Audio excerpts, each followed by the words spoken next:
हजरत मौला अली मुर्तज़ा कर्रमल्लाहु करीम का एक लक़ब सिद्दीक़े अकबर भी है।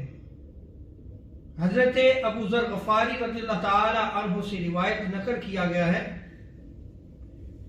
आप बयान करते हैं कि मैंने आका अलैहिस्सलाम को फरमाते हुए सुना कि आप सल्लल्लाहु ताला अलैहि वसल्लम ने हजरत मौला अली से फरमाया, ए अली अंत सदीकुल अकबर व अंतल फारूक।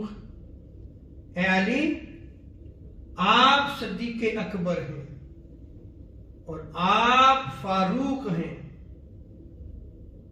आप ऐसे फारूक हैं जो हक व बातिल में फर्क करने वाले हैं।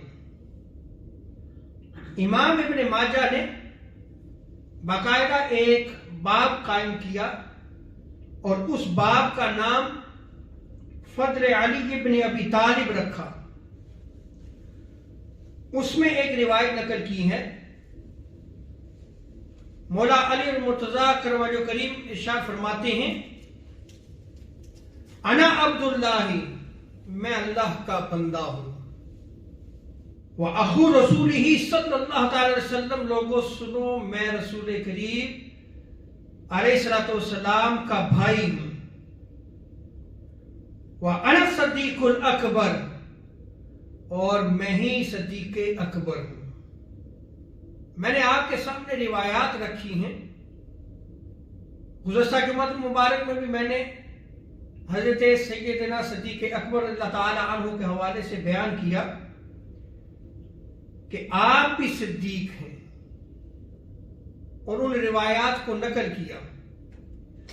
मौला अली मुर्तज़ा भी सदीक़े अकबर हैं। खुद हुजूर अलैहिस्सलाम ने उनको सदीक़े अकबर कहा।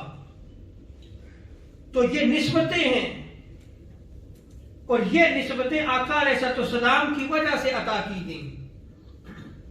हजरत अबू बकर अगर सदीक़े अकबर हैं तो अहादीस शाहिद है कि आप सिद्दीक हैं, और अगर हजरत मौला अली मुर्तज़ा रज़ियल्लाहु ताला अन्हु सदीक़े अकबर हैं तो रिवायात शाहिद है कि आप भी सदीक़े अकबर हैं।